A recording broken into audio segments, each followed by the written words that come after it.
This is Coach's Corner. Welcome, Commodore fans, to Coach's Corner, a production of Gulf Coast State College. Today, Coach Jay Powell and I will talk about the Commodores, how they did last week, what's coming up this week. Commodores right now, overall record 8-2, ranked number 9 in the state coaches poll again, Coach. So, only played one game last week. We played against Enterprise State. It was kind of a one-sided game, 103-72. Naturally, won both halves pretty good. The men did a good job of being ready to play, being on point, and they did a good job. I was proud of them. We built up a lead early in the game. Then just before halftime, maybe minutes 4 to 4.5 to the 1 minute and 24-second mark, we had the lead at 11. I think it had been up as much as 17. And then in the last minute 24 of the first half, we were able to build the lead back up to 18 points. So I was proud of the way we started the half, and I was proud of the way we finished the half.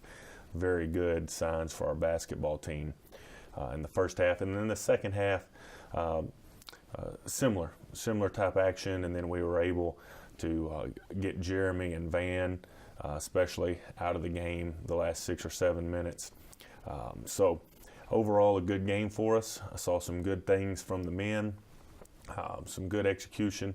More than anything, though, just a willingness to continue to attack, and play hard-nosed basketball, which is something we had been looking for because we had periods, 3 or 4 minute periods of games where we maybe had taken our foot off of the gas pedal a little bit, and that's not what we're looking for out of the team. So very pleased with Tuesday night. So if we look at Jeremy Harris, usually we always talk about him. Not the leading scorer, but did have a double-double with 19 points, 10 rebounds. He did. Jeremy had a nice game, and as I mentioned, the last 6 or 7 minutes of the game, he was able to catch his breath and rest a little bit.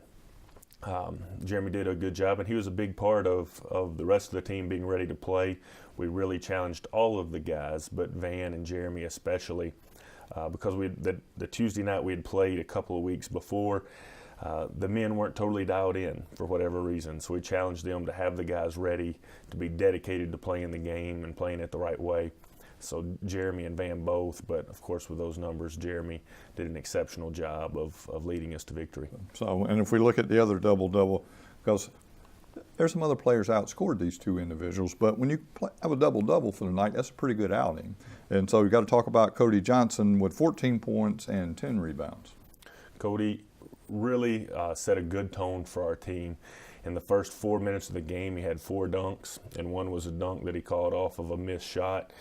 Caught him there and was able to dunk it two-handed back down for us. And it kind of set the tone. We needed that. Previous game, there had been a couple of bobbles that he had, and so we had missed out on a couple of buckets that we wanted to get. And so he caught that ball just, boom, cleanly.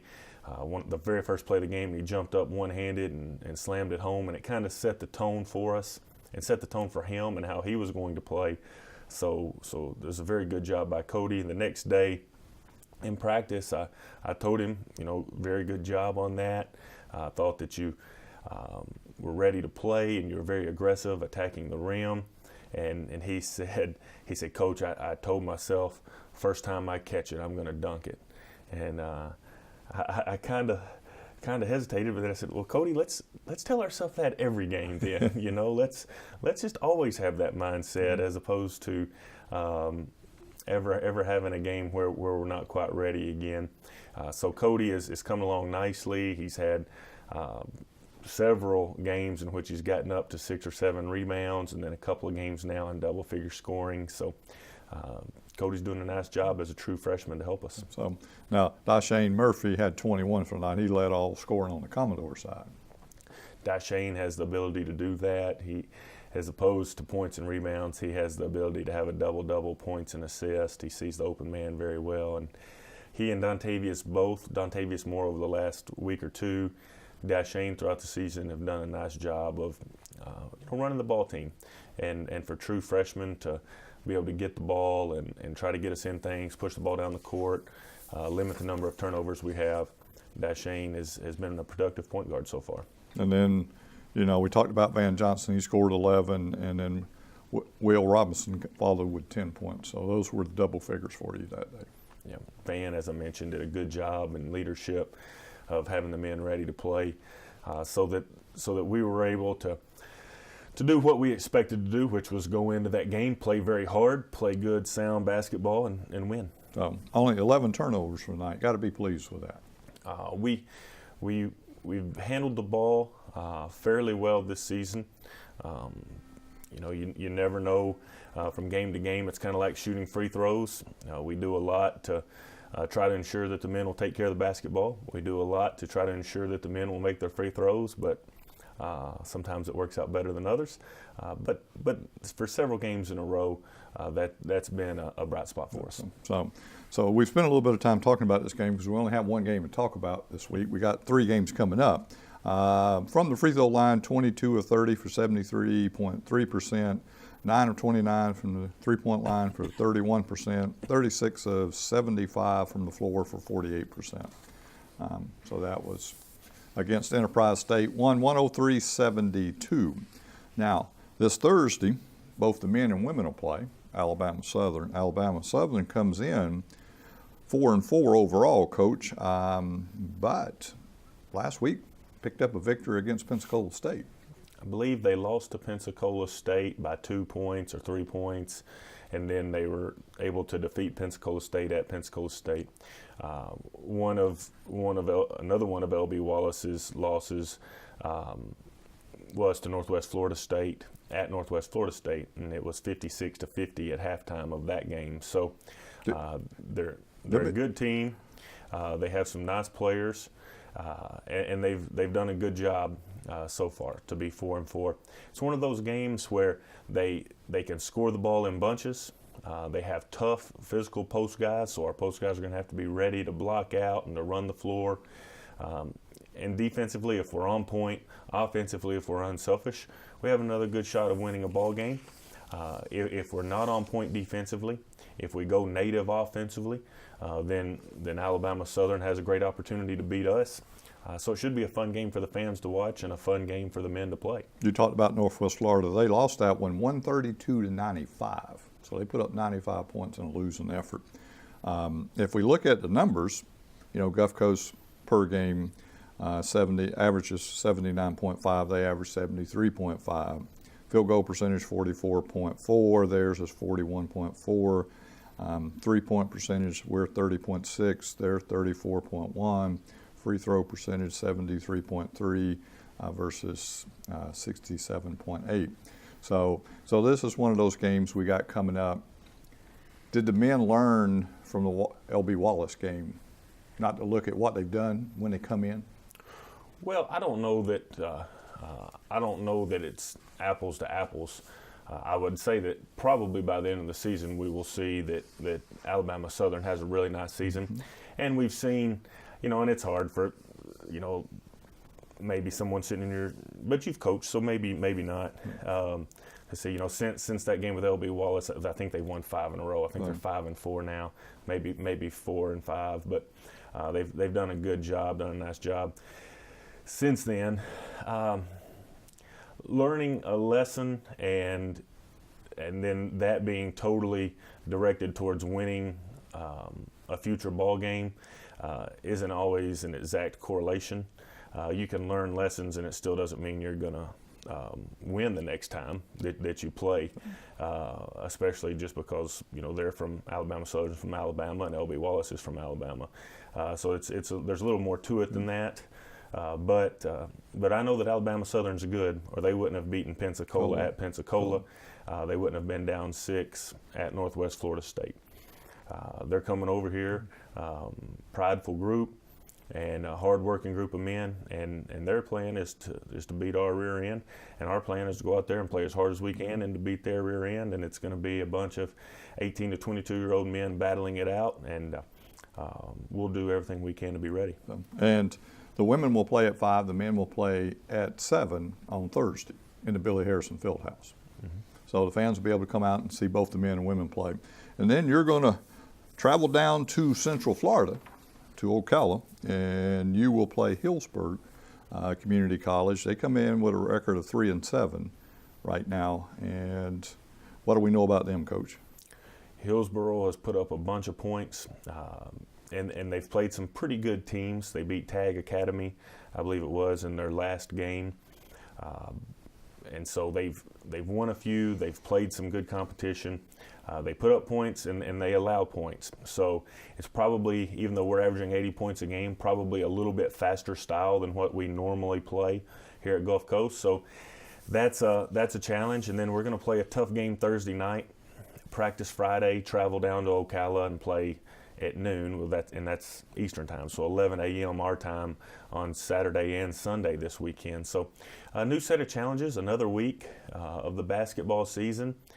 So it'll be interesting to see how the men handle it, and they hopefully we will do everything we can to approach everything in a business-like manner and play to the best of our ability.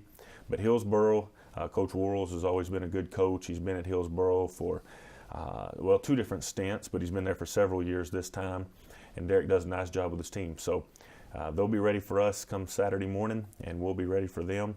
The next day we play State College of Florida. For those that have been around for a while, that used to be Manatee Community College. They have a similar record to Hillsboro. They've also played some good competition. Years ago, the last time we played Manatee was at Mariana, about the same time of year, and Brock Erickson was the coach, and I believe the final score was like 109 to 104, and we were up 10 points, and the score was in the 70s with 5 minutes to go, and all of a sudden they started making threes, and we had to make every free throw, and all of a sudden by the end of the game it was in the 100s, in the triple digits. So they can put the ball in the hoop. They get up and down the floor as well. But really right now, we do have game film. We've worked on accumulating that for Hillsboro and for State College of Florida. But everything in our prep right now, especially from my seat and from the men's minds, is all about Alabama Southern Thursday. In those two games you'll play Saturday and Sunday, we'll be at Central Florida, which is where the state tournament's hosted.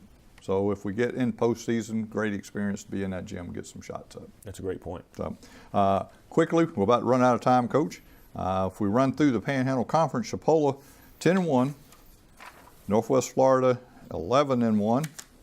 If we look at Pensacola State 7-4, and then if we look at Tallahassee, the only unbeaten team in the Panhandle Conference right now is 11-0. Tallahassee and Palm Beach, I believe it is, are both undefeated on the season. Palm Beach at 10-0. Tallahassee, one Saturday, might have made them 11-0, 10-0 or 11-0. And Saturday, to give Tallahassee some credit, was a tough game for them. They played St. Pete College, who has had a couple of good wins this year. So that was a good win. You look through the schedules, and it's difficult to tell and to gauge because of the way that the NJCAA allows you to play a variety of different type of teams in competition. But at 8-2, I like where we are, and hopefully we're going to have a great Thursday, Saturday, Sunday this week. So when we meet next Monday morning, we'll have good things to talk about. So for Coach Jay Powell, I'm James Spaxley. We'll be right back, Commodore fans, with Coach Rooney Scoville and talk about the Lady Commodores. Welcome back, Commodore fans. I have Coach Rooney Scoville with me this afternoon, and we're going to talk about what the Lady Commodores did last week and what's coming up this week, Coach. Right now, Lady Commodores still perfect, 11-0. Still ranked number 1 in the state coaches poll, ranked number 1 in the NJCAA national poll, but now the first poll will come out on the 7th, which is Wednesday, based upon what you've done this year. So, so it'll be good to see that poll, but right now with the ladies perfect, that should hold that spot, you would hope. It might. They have to look into, what your team looks like this year, and of course our team looks a lot different than it did last year, but that probably is the exciting piece, is that we've changed a lot and had a lot of things happen to us, and we still are 11-0. So I think that says a lot about our young ladies' resiliency to still be undefeated at this point. And at the time played 5 nationally ranked teams. Yeah. We had a big November. It was a good November, and we played hard. We had some really good games, and we had some games where we looked like we hadn't practiced today, and we got to figure those pieces out and try to accentuate the good ones. So now this past week we played St. Pete, defeated them 82-49. won all 4 quarters. 2 of the quarters, Coach, they scored, one quarter they scored 6 points, one quarter they scored 9 points. Yeah. Lady Commodores played pretty good defense. We played some really good defense. I think I've said this one other time, and I thought it was our best defensive effort, and I thought that probably was, that night was probably our best team defensive effort of the year, because St. Pete has a really nice team. They're very athletic, good size, good athleticism. So for us to hold them, like you say, to a 6-point quarter and a 7-point quarter, that was a great team effort. So I was excited about our defensive play on Friday against St. Pete. And now St. Pete was ranked number 6 in the state coaches poll. Yeah. So that team, Lady Commodore fans, that was a quality team we were playing. Absolutely. Lady Commodores played well that night. Off the bench scoring was good that night for you too, Coach. Yeah. Because if we go back and look, Dunlap had 16, Bennett had 18, Bennett had 16, and Fox had 10 coming off the bench. Right. It was definitely a great game for the comeback of Raven Fox to come out there and get double figures. And, for us, it was more about just getting her some significant minutes to, try to play herself in shape, because she's been very limited to anything for conditioning or playing, and basically just been held to just shooting the ball around the rim for 2 months. And so that was a great effort to see Raven come back and be able to get in double figures. Played well. And then, like you say, Jalea and Shayla have come off the bench, but we talk to our kids. We have a lot of talent, and it's not about who starts the game, but who's in there at critical moments. And in that particular game, Jalea kind of had a breakout game. She had 10 blocks. It was phenomenal. And defensively, she really stepped up her game, and I think we're seeing a little bit more of who those 2 players really are. They're coming quickly, they're buying in, and so they're going to be real key to us as we get into conference play. Now, she was 9 of 10 from the floor. Absolutely. That's a pretty good night. Had a great game. So a pretty good night. If we go back up at the top, Taylor had 12. Castro had 11 rebounds. She's having to play a different role this year. She is, and we're just so undersized in the post, and so we have to play great team defense. We have to do it by committee. We have to secure the rebounds. We have to block out. We're not going to be more athletic than other people in the post just because of the lack of size. So Maria has definitely, the last 2 games, had great rebounding efforts. Didn't score as much as she is capable of, but if she gives us that and other people step up, at the end of the day, it's all about us having more points than them, and we've managed to do that. So now in this game, we did turn the ball over 21 times. Yeah. So. Yeah. Just trying to feel our way, like you say, different lineups in there, and getting Raven back in and shuffling around. So, that's just time. That's just repetition at practice and playing ourselves into that. So hopefully we can eliminate those.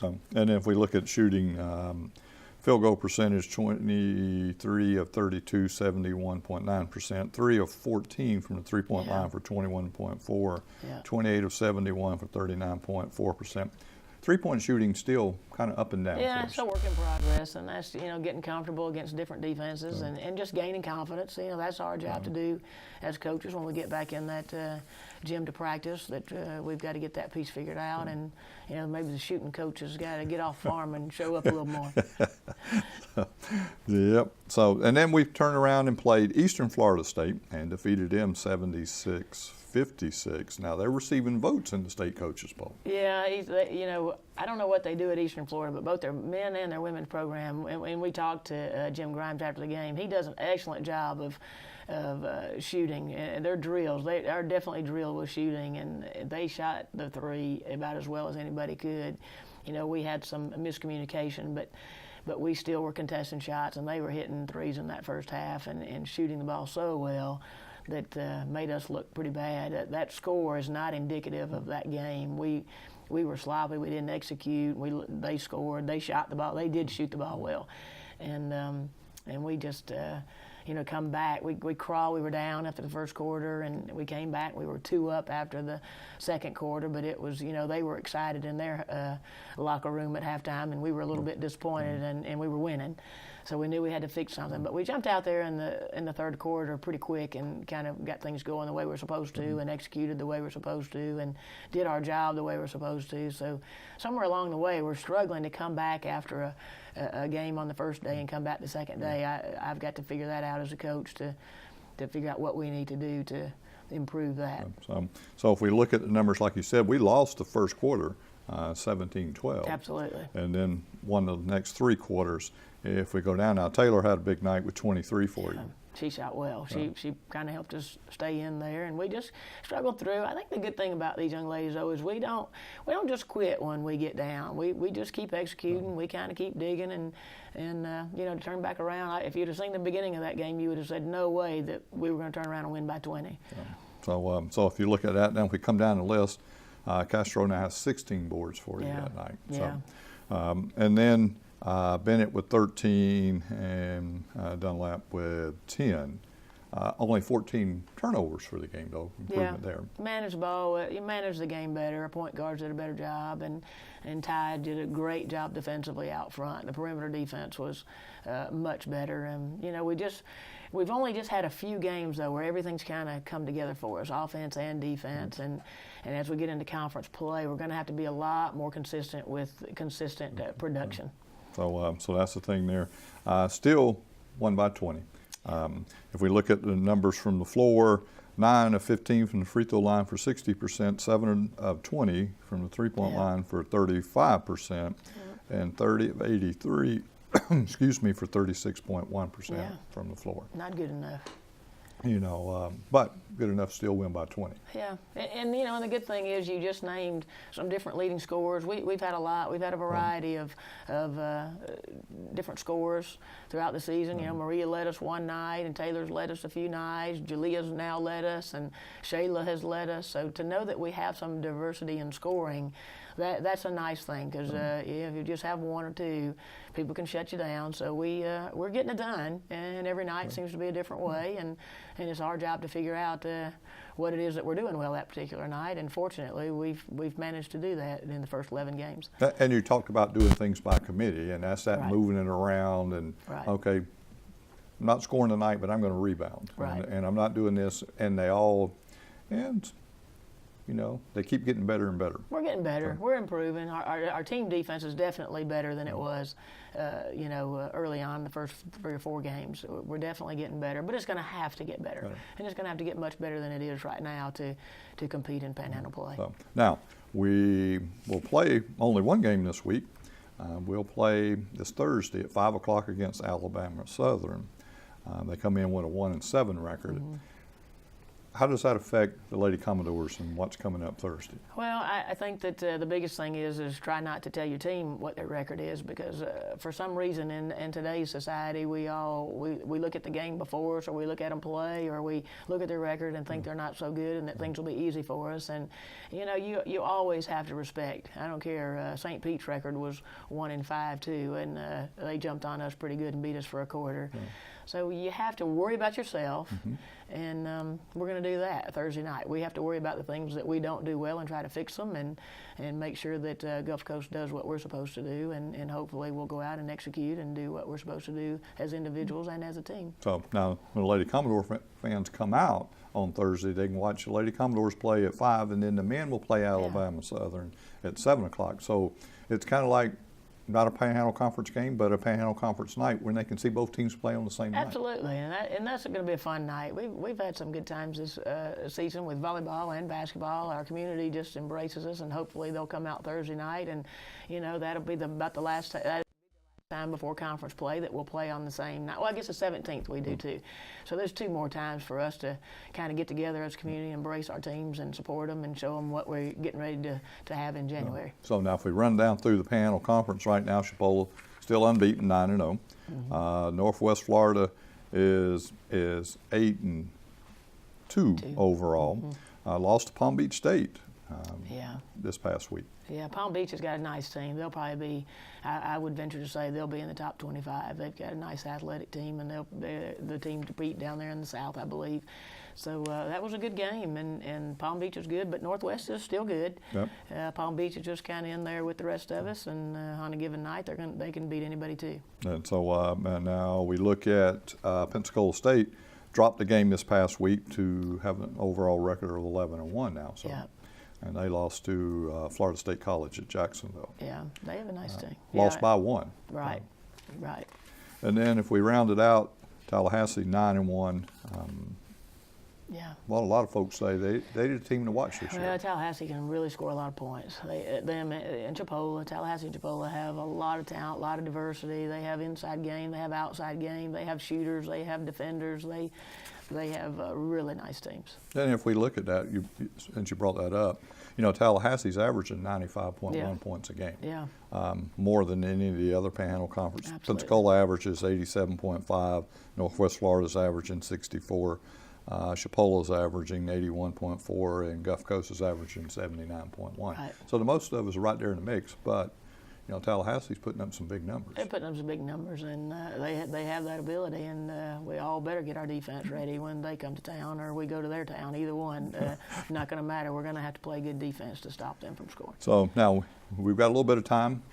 We've got a special game going on this Sunday, Yes. 2 o'clock. Yes, 2 o'clock, University of Florida versus North Carolina A&T, and I just heard last week they've played a couple of games at the College of Central Florida, and their representative told me they had 700 people at the game at Central Florida. So immediately the competitive side came in. So for somehow, some way, we got to figure out how to get 701.